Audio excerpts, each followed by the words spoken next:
Welcome to Fantasy Football Today, Dynasty. I am your host, Heath Cummings, here with Russ Fisher, and we are going to answer your Dynasty Fantasy Football questions today. We've got a mailbag for you. Russ, first time on the show. Thank you for joining us.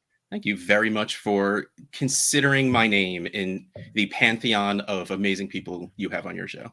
Well, I actually put the request out, what was it, 6 weeks ago, 8 weeks ago? Who should I have on FFT Dynasty in the next couple of months? And I will tell you, you were one of the leaders in the clubhouse. It wasn't one person or two people. It was multiple people that said we should have you on. And I agreed. I said, yes, I'd absolutely love to have Russ on for a lot of reasons. Now you have in your Twitter profile that you like to podcast. I do. Where have you been podcasting lately? Sometimes I feel like it's easier to list where I'm not. I've thankfully cut back over the years. But I mean, let's start. I am the host of the Trade Addicts podcast, which I've been taking a little break from recording at night, so I haven't been on but the past few shows, but I'm coming back. Also one of the co-hosts of The Grind, which is on Peter Howard's YouTube stream, which again at night, coming back to it though. Dynasty Wall Street, which is on the Dynasty Trade Calculator podcast feed. We're at DLF Dynasty Game Night. I am one of the hosts of that so much fun show on the DLF family of podcasts. Dynasty Wall Street, which is on the Dynasty Trade Calculator podcast feed. I think I said that already. The DLF YouTube show, the DLF Trade Show on the DLF YouTube channel. See, there's so many I never remember. I have to start going through the days. Like, all right, on Monday I record this. On Tuesday I record that. So this happens to me during this season, but I wonder, do you ever have an anxiety attack thinking, am I supposed to be on a podcast right now? I am very thankful for having a very steady schedule that, like, if it was, all right, well, maybe Tuesday or Wednesday, whatever day works better, I would absolutely be freaking out. But I have a calendar specifically, a Google Calendar specifically for podcasting. Now, another thing, obviously you love podcasting. You also love Fantasy Cares. You love, and everybody knows, like I've talked about this on this show a bunch of times. So tell everybody what's going on new at Fantasy Cares, including, I believe, maybe a March Madness bracket challenge on CBS. Absolutely, a March Madness challenge on CBS. I mean, let's lead with that, right? I mean, it's March, and the first thing, like, it's weird to say March without having madness follow it. And we're jumping in on the madness. fantasycares.org/NCAA. You go in, you make your donation, and in your email that you'll get after you make your donation is the link. We both have a men's and women's bracket.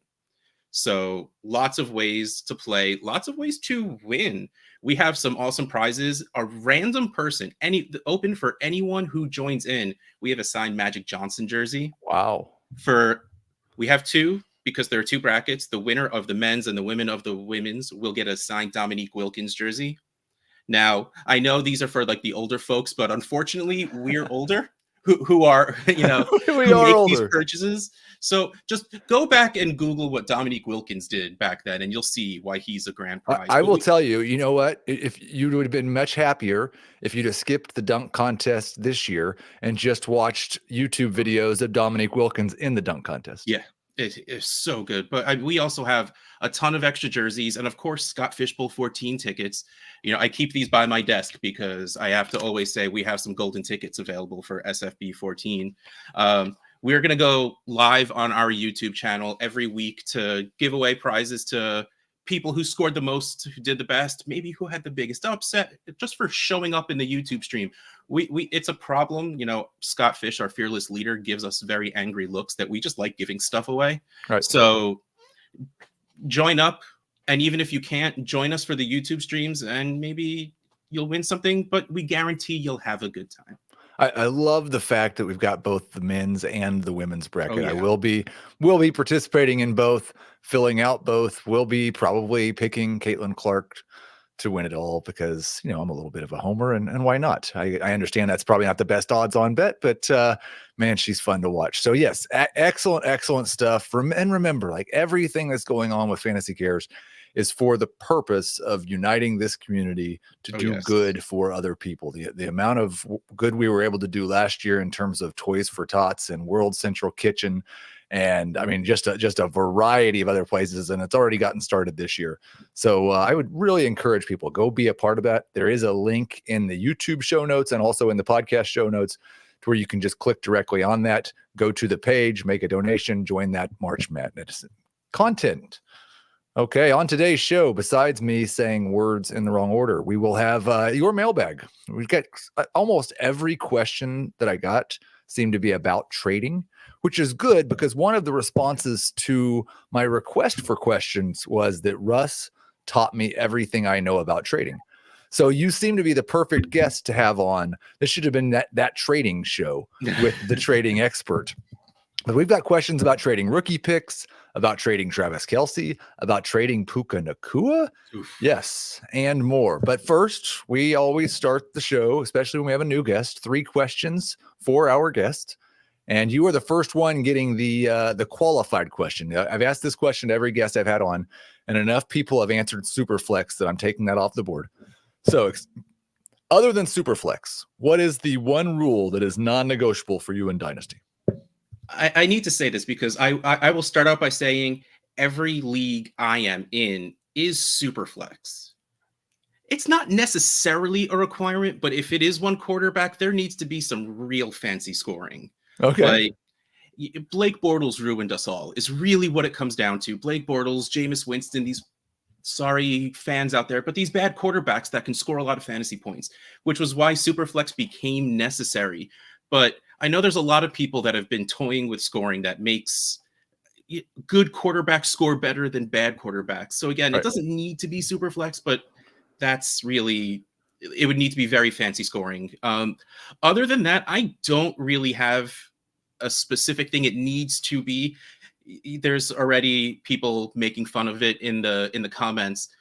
I always say I never league shame anybody. You know, You want to play in a 6-team league, go play in a 6-team league. You want to play one quarterback, play one quarterback. Anything you want is right. This is a game. It's supposed to be fun, except for 2 tight ends. That's wrong. Okay, so one tight end slot in your lineup is your answer, and that's a new answer. That's what I was going for. I'm going to put the Superflex in there. I'm going to get a new answer. Now we've got a new answer. No more 2 tight end leagues, and tight ends. The chat is absolutely agreeing with you. Okay, so question number 2: what is the one thing that you care about the most when evaluating rookies? And we have the stats versus film crowd, and then within the stats side, you've got, is it like production, or are we just looking at these advanced rate stats and that's all that matters? Or is it just the measurements? Like what is the one thing you care about the most when evaluating rookies? I will be 100% honest. I don't do my own evaluation. Right. I know there are so many people that are so much better at anything I would ever want to try to do. The Dynasty Dummies rookie hootenanny with Zach Reed and J Mike are like, that is my go-to. Like, they are so good at watching film, and they talk about it first from an actual football perspective, which is missing a little bit in a lot of the fantasy football evaluation of these rookies, and then tie it back into fantasy football. Right. And then there's the numbers people, JJ Zacharyson and Peter Howard, and a lot of these people where it's just like, I don't know. Like, I'm good at math. I work in spreadsheets for a living. Mm-hmm. They say these things that I don't understand what it means, but then they start making it make sense and telling me why these players are good.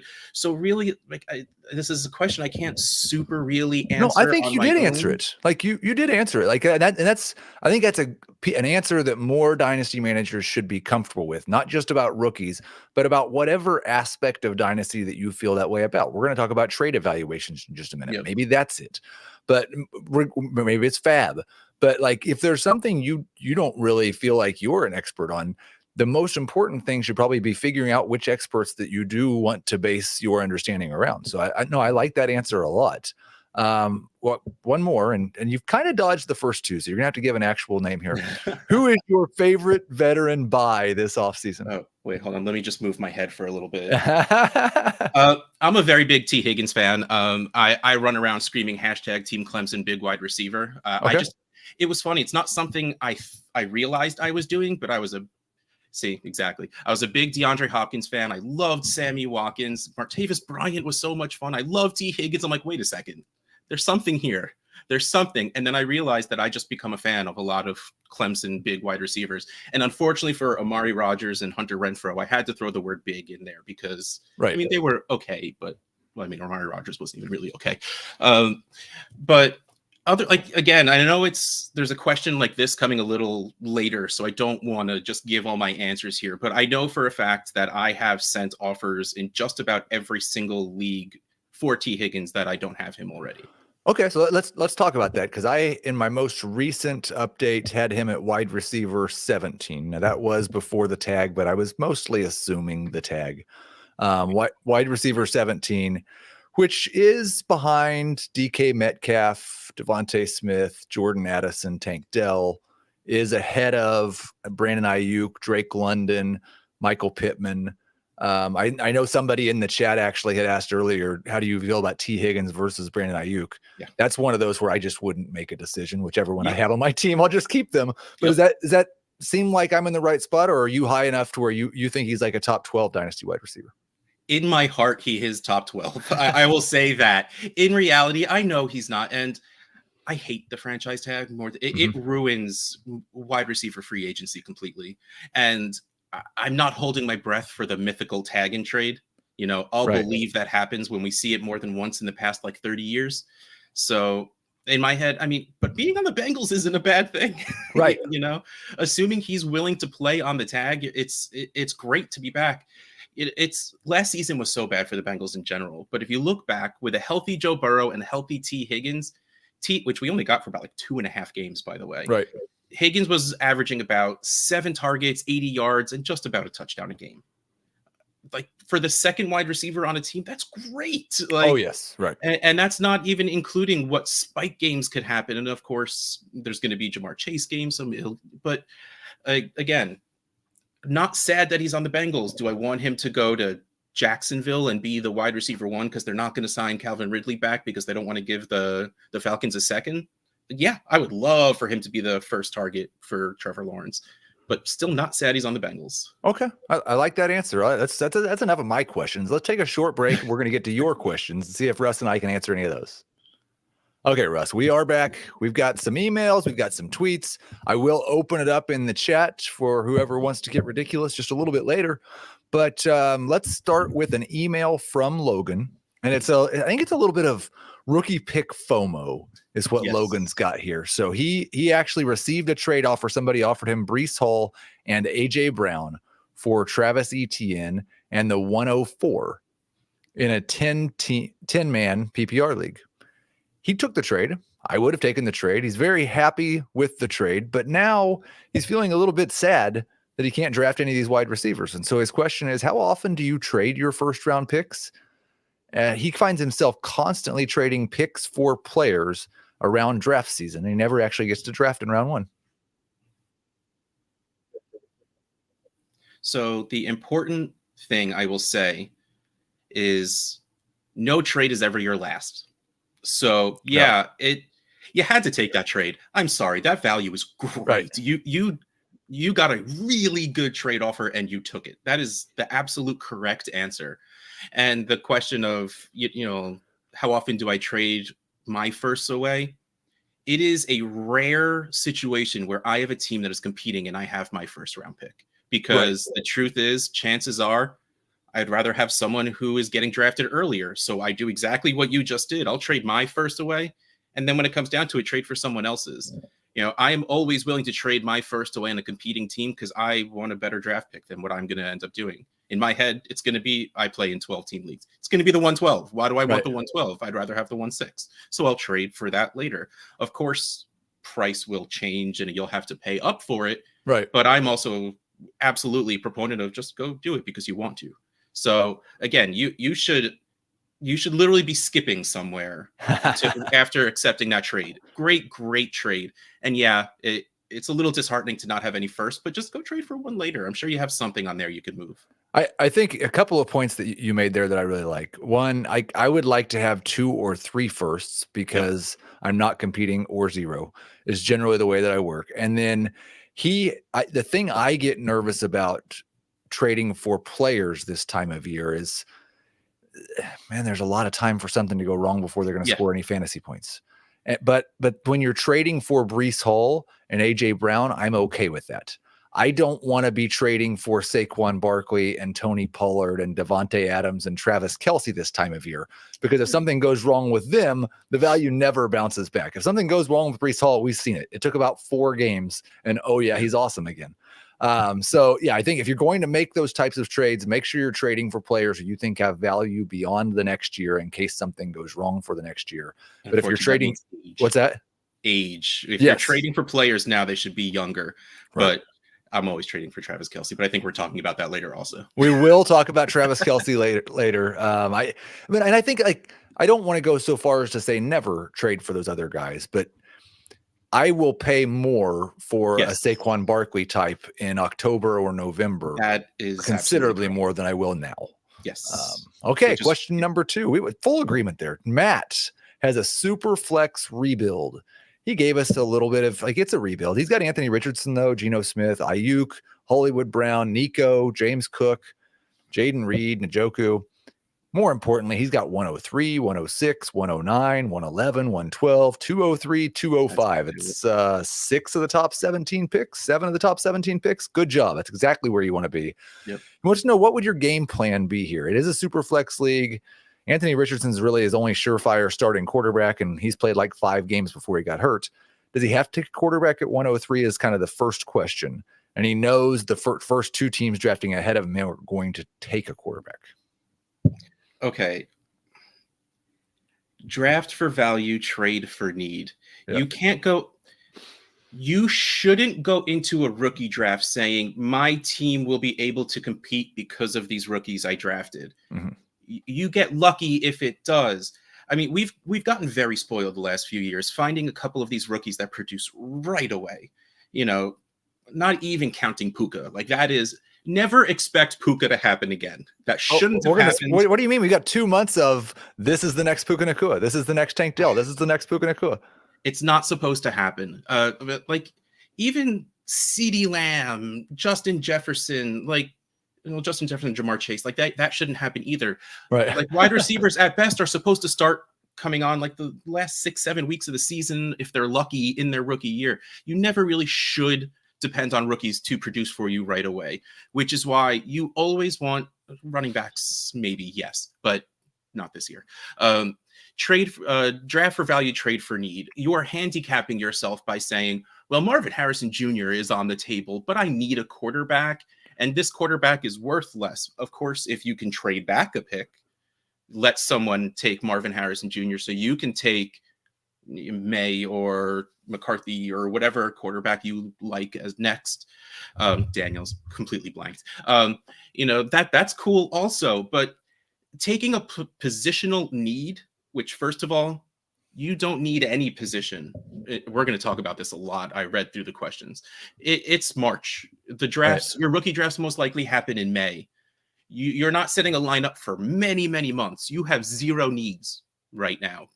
So all that matters for your dynasty team is the dynasty value on your roster. So the best move in my mind is to always just draft the most valuable player. If it's not something you need, someone in your league will need them. So in Superflex, would you have Marvin Harrison ahead of the 3rd quarterback, whether it's Daniels or May? And just in terms of just blanket value? It's tough for me to say yes, because they're going to be drafted. The quarterbacks are going to be drafted 1, 2, 3. Right. But it would be very weird if they weren't. So it's hard not to put them 1, 2, 3, but it's Marvin Harrison Jr. I want him at 2, and right. I'm fine with that. Honestly, go take him at 1 if that makes you happy. Like right. Marvin Harrison Jr. doesn't come along very often. Now, in this type of situation, I mean, this is a lot invested in one draft class. Oh, yeah. Would you be interested in either packaging a couple of picks to try to get to the 101 to see if you could get Caleb, or maybe trading one of those later firsts for a 2025 first just to diversify amongst draft classes a little bit? I love having this many draft picks because my mantra is trade half, draft half. Okay. It is the ultimate safety mechanism. It stops me from making bad decisions. The amount of Jalen Reagors and I took over Justin Jefferson. Sorry, Eagles. But like it stops me from making a lot of mistakes. But also, like you said, it lets you kick the can a little bit down the road. So you can get into 25. You can go get these players because especially when you're on the clock in your drafts, you'll see some players that you're not thrilled about, and they're like, but this guy wants in, and he has T. Higgins, Brandon Ayuk, like these older wide receivers in the heaviest quotes possible that you might be able just to make that swap at the time when you're at the 6 or 7 or 8. So yeah, I love having all these picks. Okay. I'm not drafting all those picks, and you're right. Kick some of trades it next for the year, future. keep it going. Okay, Kelly is going into their second year of a Dynasty League and has a few questions. Seems like more about league management than team management, which is good. We do this too. And I think these are important questions, but I'm not sure we can give blanket answers. It might be something we need to vote on. When do you recommend opening rosters back up for waivers and trading? Kelly's suggestion was to do that April 1st, 2 weeks after the free agent period starts. And then the second question was, after rookie drafts, are you going to lock rosters again until the preseason?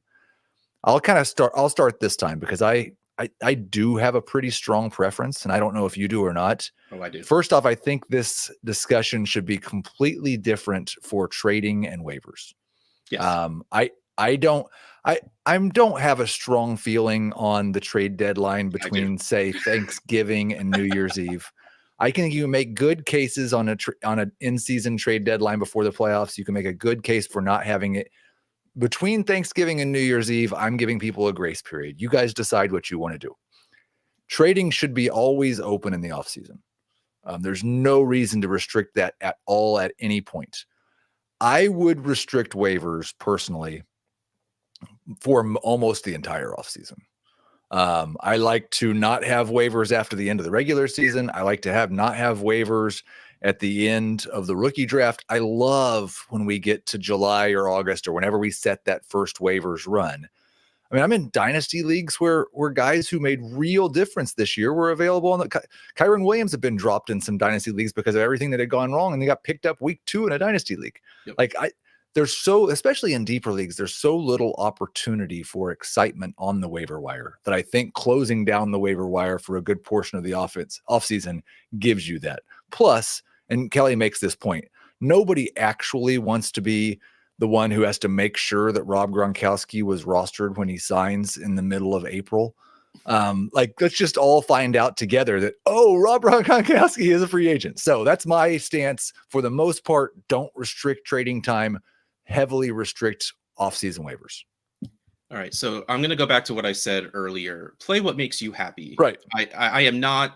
I'm going to start speaking very emphatically, and I don't mean it to come off as standoffish, because this is one thing you should play whatever makes you happy. Right. I am absolutely against trade deadlines. Okay. This is a dynasty league. This isn't real football. If you ask someone why you are in favor of a trade deadline, every argument they will give is not for a trade deadline. It's against not having a trade deadline. And more importantly, it's usually protecting themselves against crappy managers, which is a very different problem. That's a people problem, not a trading problem. But that's not what I'm going to start fighting about. But if you want to have a trade deadline, I think it needs to be kickoff of playoffs. Okay. And I know everyone's going to say, well, trade deadline spurs action. Needing a player in the playoffs spurs action. Right. Let me tell you, there's players that will get traded in the playoffs that should never get traded. Like, you're going to get third wide receivers because people are afraid of their depth. Like, that's not going to happen at the trade deadline. Plus, not everyone knows. People are going to start to get sheepish if it's like, well, I would rather get the 104 and just lose instead of missing the playoffs. So if you're going to have a trade deadline, I think it should be kickoff of playoffs. Yeah. If that's what if you have a trade deadline, trading should start the second there is a champion in your league. Right. The second the league year is over, open up trading again. There's literally zero reason to cap it. Agreed. Dynasty is supposed to be about year-round, and it's completely different from waivers in that one person who happens to be paying attention at a certain time can't execute a trade. You got to have two people. So it's not like one person's going to a great advantage. Now, do you agree on the free agency, or would you like to leave that open in the offseason as well? A little bit. I run a lot of leagues. I run about 17 leagues. So laziness and not wanting to have to click so many buttons absolutely comes in. What I will do is I will leave waivers open, and all of my leagues are on myfantasyleague.com, which they do their rollover from one year to the next, like a week, couple of days after the Super Bowl. So I leave waivers open until the MFL rollover. Right. So you have a couple of weeks after the fantasy league ends, a week at most, one waiver run after the Super Bowl, and then it's cut off. The next part is really how you do your rookie drafts. My rookie drafts include free agents. Yes, mine too. If that's the case, I have my waivers locked until after the rookie draft. Because you want, if Kyron Williams-esque players get dropped, you want them in the rookie draft. That changes the value of your rookie picks. It makes people want to trade in, even if it's just like in the third round. Anything that could add action to what usually could be boring things is absolutely worth it. So if you get someone trading into the third round of a rookie draft to go pick up a free agent, awesome, more stuff. And I mean, he brings up notifications. It's like, so turn off your waiver notifications for the offseason. I mean, I don't know what to tell you on that one. Action makes the league good. So why restrict it?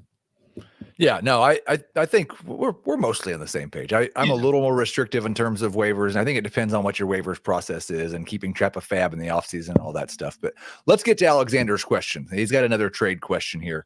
12-team, half PPR, 1 QB. It's a super flex league with some other random stuff, but it seems like pretty standard league. He has 101, 107, 109, but he's a competitive team.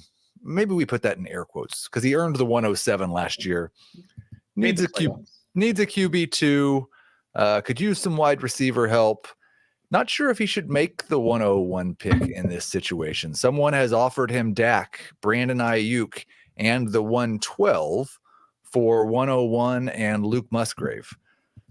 For some reason, it's very comical to me that Luke Musgrave's included in this trade. I love when that stuff happens. Dak, Brandon Ayuk, and the 112, and the guy's like, no, it's not just the 101. I need Luke Musgrave in that deal also. So, like, what he's trying to figure out is, like, if I feel like Dak and Ayuk make me, like, a real contender, is that worth giving up the 101 for, it sounds like? I think this is a good enough package for it's not, I hate social media for the fact that you see some trades that are just like, that shouldn't happen in real life, but it builds your expectations on what you want to get for the 101. Caleb Williams most likely will be a first round startup pick in Superflex drafts, not rookie, startup drafts. Right. You need a lot for that. Dak Prescott, Brandon Ayuk in the 112 is a lot. Right. That is two players that will be in your starting lineup, two players you will be happy to start every week. And the 112 is just a nice sugar on top.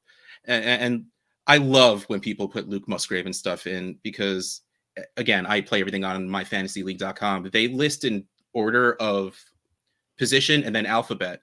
So if this trade was on my fantasy league, I had to read a trade where it was Matt Breida and the 101 for a bunch of other stuff. And I made sure I left Matt Breida's name as the first thing I read in that entire trade, because what was he doing there? Why did someone involve Matt Breida in a trade? But his name was there.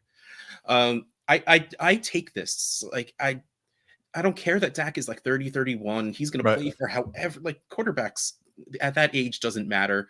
That offense is, him and CeeDee Lamb are just great together. They're going to infuse something at the running back. Tony Pollard's probably going to walk. And since that didn't work out, they're going to do something to bring back that running game. I like that offense. I love Brandon Ayuk. Part of me is hoping his unhappiness in San Francisco gets him traded, because that guy deserves some volume. And while the offense in San Francisco is amazing, it's too spread out. And it should be. That is that offense. That offense works. They should not change. But Brandon Ayuk deserves a change. The nice thing for him, I think, because it is really crowded, but you're talking about a 30-year-old George Kittle and a 27 or 28-year-old Christian McCaffrey. Like, he's probably 1 year away from it not being near as crowded. Probably, yeah. But I call myself a Ruka Salt. Like I want it now. I patience is not a virtue I possess. Like, go put T. Higgins in Jacksonville. Go put Brandon Ayuk in Carolina. Let Bryce Young take that step forward by having a real X receiver on his team. Like, let's go.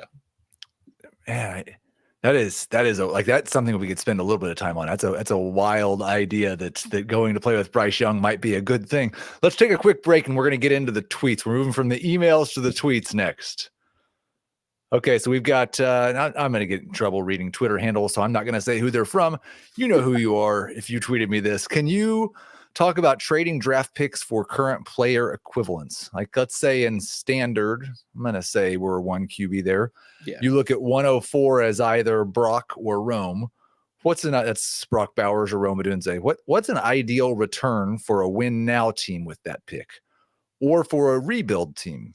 And I would say if I had the 104, I'm probably not looking to trade that pick for a player that's already in the league. So I'd make the pick but we're not talking about the 101 with Harrison. We're not talking about maybe one of the top 2 or 3 picks, but an early to mid first round pick. What caliber of player are you hoping to get if you're trading during the draft? Draft picks are always more valuable than players. Right. That is something to keep in your mind when you're doing all of this, because draft picks come with 2 things: choice and hope. And those are very, very powerful. Players in the league, you can have hope, but we've seen things. Like, I have a whole lot more hope that Jackson Smith-Njigba is going to do so much better than he did his rookie year. But still, we've seen him play in the league. Right. We've seen him start working his way into the offense. But Rome Odunze, Brock Bowers being a better prospect than Kyle Pitts, being the end-all be-all. Maybe he's getting drafted in the first round. There's no maybe there. So just make sure you're taking that into account when you're thinking about this. Like, there are 2 ways to go about this. How do you feel about Brock Bowers or Rome Odunze? Take that. Do you like it better or worse than this player that's being offered to you? Like, 1-to-1 pick for player trades is easy to think about, because it's just like, would I rather have the hope and chance of, X player over Rome Odunze? Yes or no? Let's put this to action, because let's just stick with Odunze for a second. Let's assume you have the pick that you think is going to be that guy, but you are wanting to win it all this year and you don't think he's going to be that guy this year. So I've got DK, T. Higgins, Brandon Ayuk, all in that high-end wide receiver 2 range. You're trading him for all those guys, any of those guys, none of those guys, that 104 pick? I would trade the 104 pick for, probably any of those guys if I was feeling saucy about it. I think once the actual rookie draft rolls around, you might be able to get a second or third added to the player to come over, which there's never a harm in just countering with that anyway, getting a little bit on top. But I think that's a great move if you want the certainty. You've seen DK Metcalf score as a top 15 wide receiver. We've seen Brandon Ayuk, T. Higgins score as a top 18 wide receiver. Like, we've seen these things happen. Do I believe Rome Odunze or Brock Bowers are going to bust? No, they're both very, very good prospects and probably going to land in good spots, but there's a chance. We've had better prospects do worse. So I don't think there's harm in trading for established players, but you need to be very certain about it, and you need to make sure you're getting enough value, knowing that draft picks will always gain value until your rookie draft, until it's on the clock. Right. So keep that in mind, that if you're iffy about it, that trade's not going away. If someone offers you DK Metcalf for the 104 right now, they will offer you DK Metcalf for the 104 in 2 months. So don't feel like you have to rush. Right. And again, I'll go back to the point that we made when we were talking about the AJ Brown, Breece Hall trade. The 3 guys I chose because those are all 3 guys that we think have at least a 3-year window of being as great as they have been. And those are the only types of players that you should be trading for right now. Don't make the mistake of making that trade for a Cooper Kupp last year, or something like that. And I think I would throw even Tyreek Hill into that group. Like, he's gotten to be 30 now.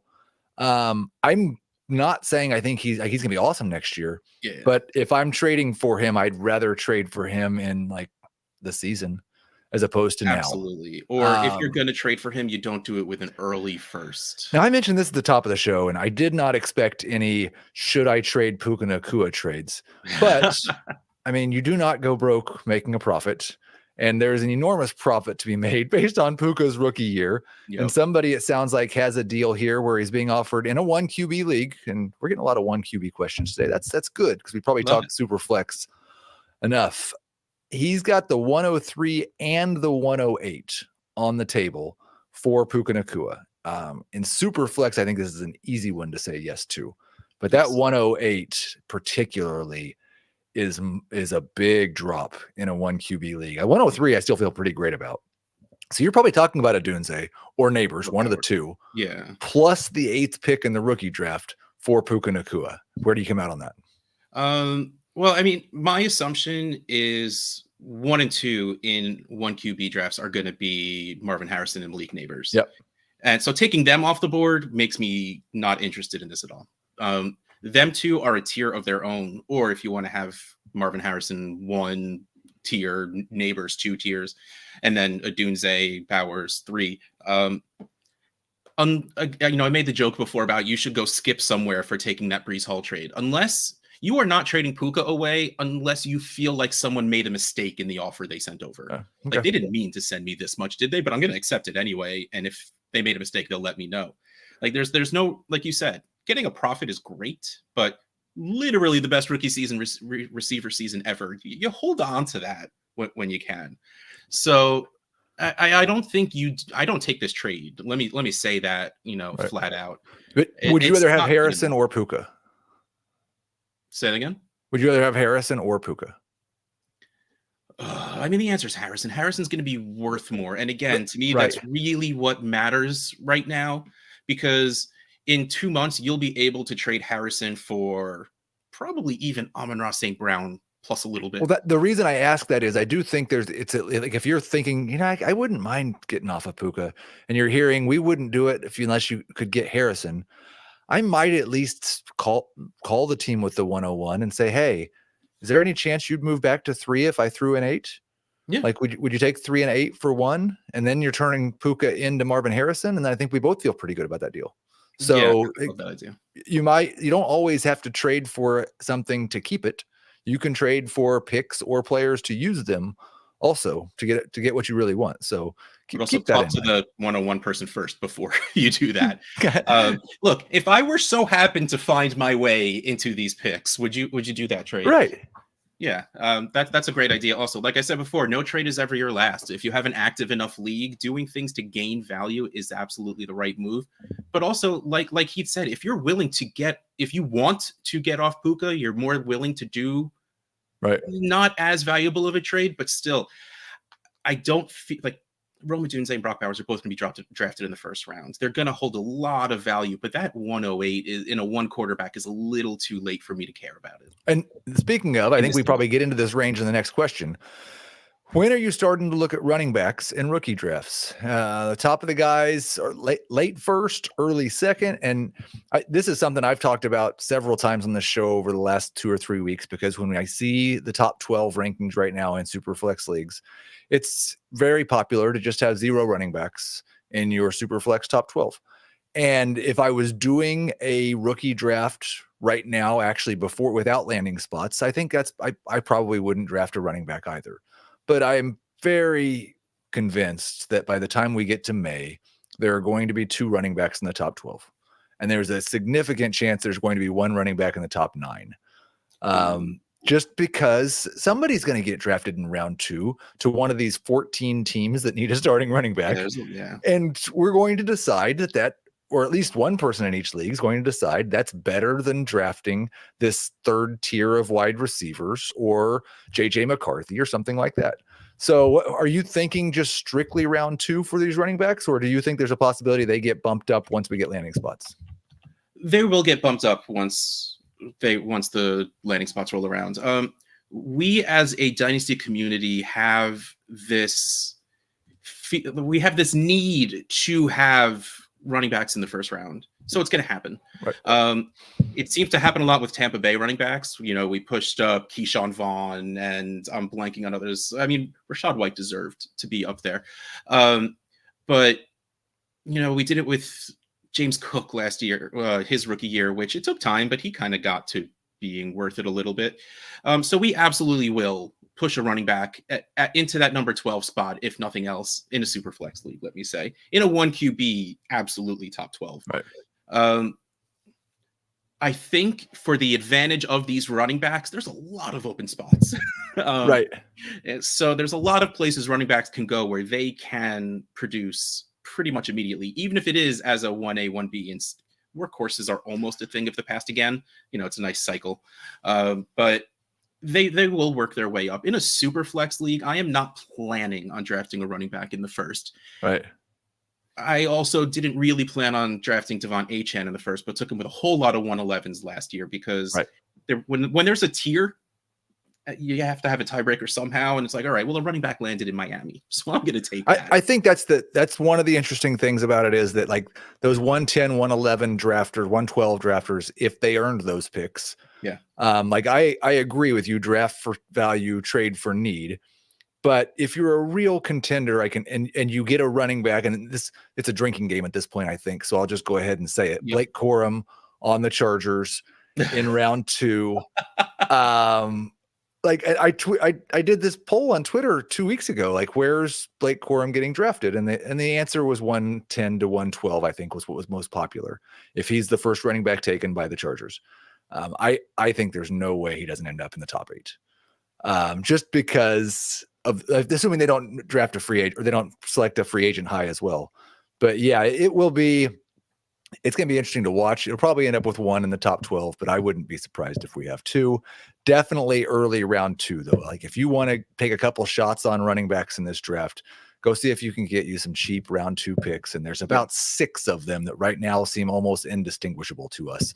So you might get the guys with the worst landing spot. Sometimes that turns out to be okay. Todd asks a question that's similar to mine, Todd. In fact, exactly the same. What is your number 1 must-have buy low candidate? He asks for each position. That's too much to ask, Russ. So you've already given us T. Higgins as your favorite wide receiver buy low this offseason. Give me a non-wide receiver.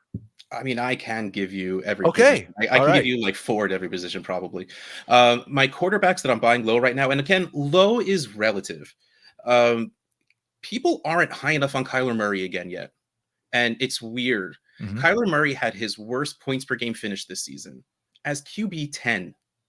That's ridiculous. Like he's really, really good. And he's not back in that mid-early first round of startup drafts yet.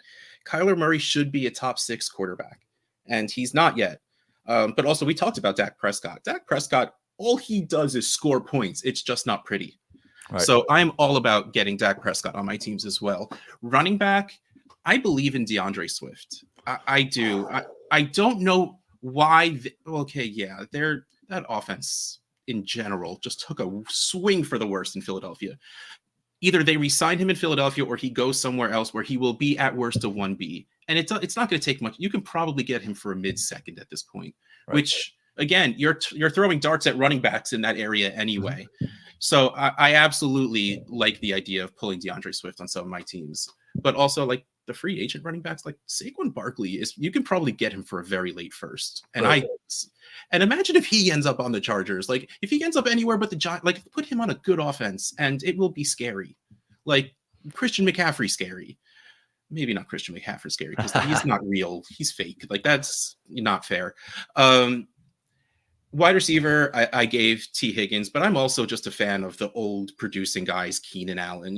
Like we said that Larry Fitzgerald was done and retiring for about 7 years until he did. Right. So I'm Devontae Adams, Keenan Allen, stuff like that. But those are the types of guys you'd like to wait until in the season to buy, right? Oh, see, I'll buy them now because you'll get them cheaper now. Like you can probably get Cooper Kupp for a mid-second right now. If that's the case, I would, yes. It'll be a late first. Again, nothing wrong with paying that wait. I called it the wait and see tax. I can get this guy now, but he might not do well. Okay, I saw him do well. I have to pay a little extra, but now I feel less scared of it. Right. You pay the veteran tax by waiting till points are being scored. I call it the point scoring season. If you want guys that score points cheaper, you get it when no one's scoring points, like running backs in general. Tight ends, my answer is Travis Kelce. Travis Kelce is the tight end one until he decides not to play football anymore, which I'm a little worried is right now. But getting a guy who has been the tight end one for producing tight end one, which he was for most of the season, in points per game because he missed a few games in the beginning, for a second is ridiculous, especially if there's the slightest bit of tight end premium in your leagues. So that leads us right into our next question. Great job, Russ. You obviously do 1 million podcasts a week. Somebody is actually thinking about trading away Travis Kelce. And that's very understandable. Like I get it. At his age, they'd like to just get a little something now, because if they don't, they might not ever get anything again. Yeah. And so you were just talking about how it'd be great to be able to go get Kelce for a second. If somebody's ready to move off of them, you're requiring a late first still? You won't get it.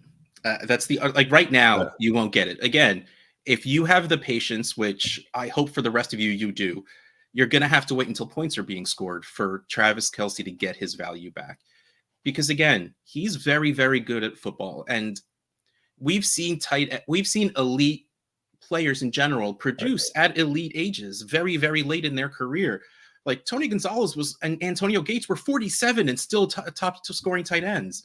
So I'm not scared at all about Travis Kelce's production. But if you want to trade him away, if you're worried more about value, if you're rebuilding, retooling, you don't want to score the points. If you want to score points, hold Travis Kelce. He's going to keep doing it. If you're trading him now, try and get 2 seconds try and get it first, obviously. Right. But I think you might have to be willing to accept the equivalent of maybe an early and a mid-second, which isn't terrible, especially in this year's deep class. If you can get the 202 and Dallas Goedert, you have Laporta, so you don't need another tight end. So like some mid-low wide receiver 2 kind of player to throw in there also. Yeah, you take that because it's a good enough value. Andrew brings up that Andy Reid said after the Super Bowl, the Chiefs were saving his legs for the playoffs.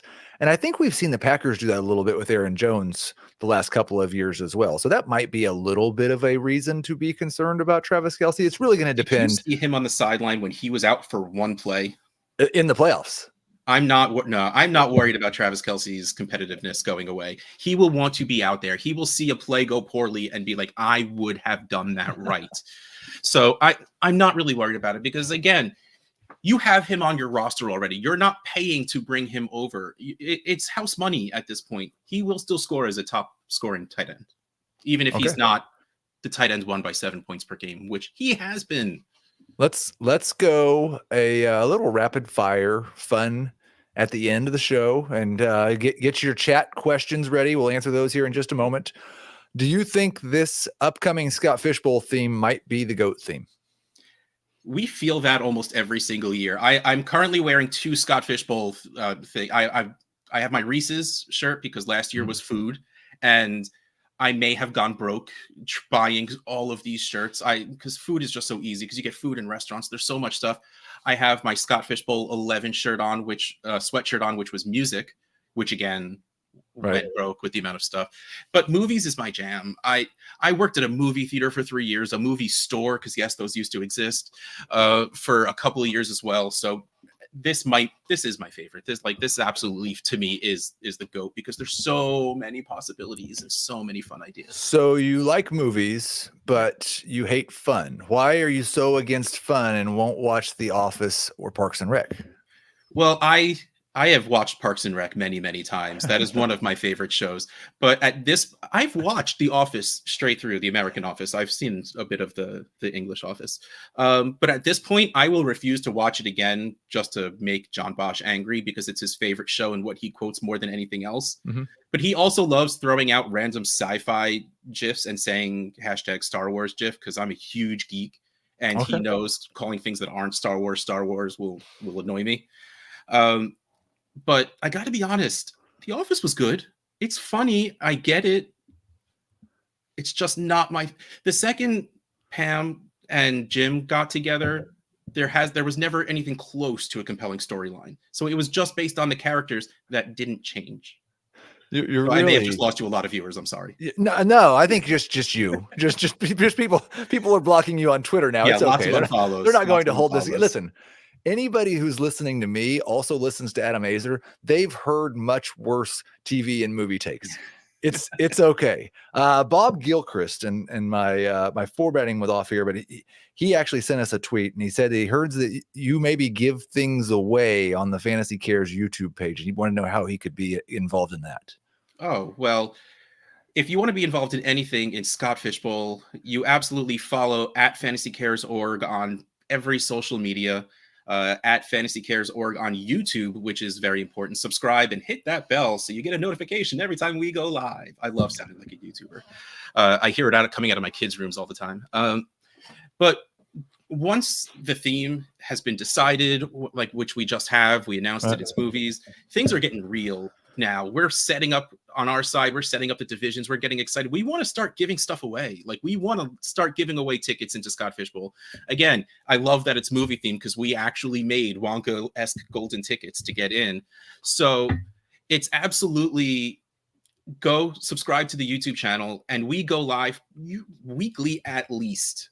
And we're going to start giving stuff away, Funko Pop, signed jerseys, spots into SFB. It's a problem because our boss gets angry at us, but we have too much fun and that's all I care about.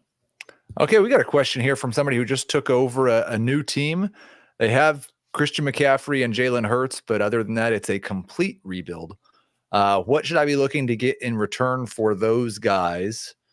I saw a question actually on Twitter in response to ours that I didn't get to, that somebody had asked what they could get for McCaffrey. And the answer was a mid first or a late first and a second. It is very hard to trade away a 28, 29-year-old running back in March.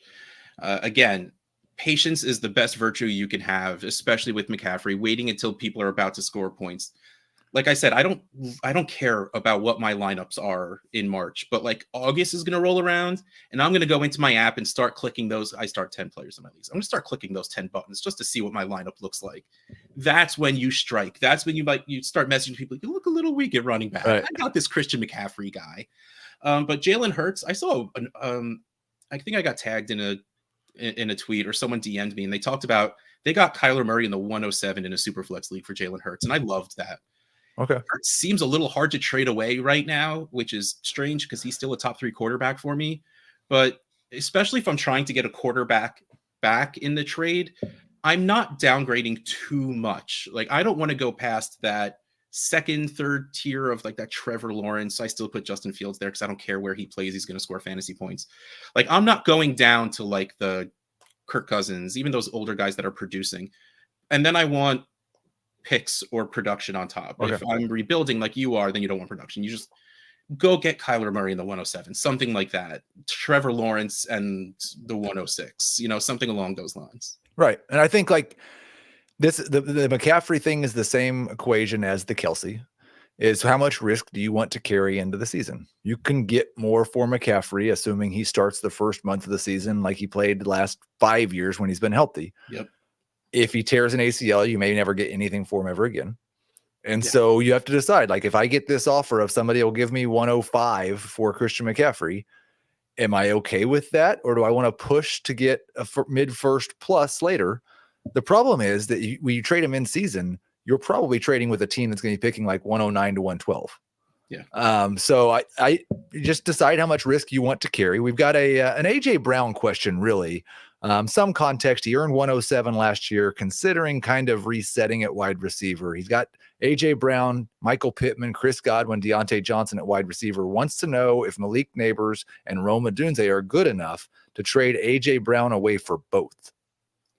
So he gives up Brown, he gets both. You get like the 102, 102. Yeah. I mean, that's rough. I love AJ Brown. I was a fan of him coming in. I really, really wanted him to go to the Seahawks. It seems like the perfect fit. Like, he would have just taken over for Doug Baldwin when Doug Baldwin was leaving. And then, DK Metcalf is what a consolation prize. But yes, I think I could do this and feel okay about it. That's really good value because when you stop and think about it, this is not the correct way to think about it, but it helps. Where are Nabers and Odunze going to go in startup drafts versus where's AJ Brown going to go? In a 1 QB, AJ Brown's probably hitting the end of the first. Nabers is probably going to be mid-second. Like, he's probably coming in as the wide receiver 8-ish. So getting a guy that's probably going to get drafted in a round below, Odunze won't be that far behind Nabers. So when you think about it, in a startup draft, would you trade the 111 for the 206 and 305? Probably. Right. So no, yeah. I think it's definitely enough. This one's painful, but I'm going to make you. We're going to finish on one that makes you sick. And we talked about this earlier in the week with Mike Evans returning to Tampa for 2 more seasons. It looks like the hope of the Chris Godwin bounce back seems to be disappearing very quickly. He's always been a guy who was a little older than it seemed like people realized. Yeah. I think he's 28 years old now, coming off of a negative season, which was coming off of an injury season. And now he's stuck with Evans and probably Baker Mayfield for the next 2 seasons.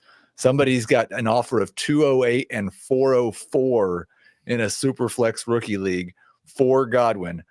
I don't like it. I also am not sure that you're going to get any more. It's rough. Chris Godwin was one of those guys like Terry McLaurin, where you had hopes that something needs to go right, and this guy is good enough to be a wide receiver 1. And it never really clicked. There were some injuries and bad quarterbacking. And the problem with having Jameis Winston as your quarterback is he's much more likely to throw to Mike Evans than he is to anyone else because he just likes chucking the ball. I don't want to take this. If you're rebuilding, yeah. I think you might have to, if you, again, if you're me and you have no patience and you want Godwin off your roster because you're rebuilding and it hurts your soul to see a 28-year-old wide receiver on your roster, which I don't really like. You shouldn't do that. But again, I do it. I think you take this and feel gross about it. That's maybe later you can get the 206, but like, right. You're not getting a first-round pick for Chris Godwin again. You're not getting a first. It's negligible. You counter for a second and a third instead of a 4. And maybe it makes you feel a little better. But I hate it because of how I feel about Godwin. I love Penn State pass catchers. Like, I was always a Godwin fan, and it didn't work out as well as I would have liked. No, it was a disappointing last couple of years for Godwin, but it was not a disappointing show, Russ. Thank you so much for being here. You did a fantastic job. I would encourage everybody to go follow him on Twitter at Dynasty Outhouse. Check out the link in the notes. Go give some money to Fantasy Cares. Join their bracket challenge on CBS, and go pick somebody other than Iowa to win the women's bracket, and you'll probably beat me. Thank you again for being here, Russ. Thank you so much for having me on. It's been a blast. And to everybody else, we appreciate you in the chat. We appreciate you listening to the podcast. We will talk to you next Tuesday.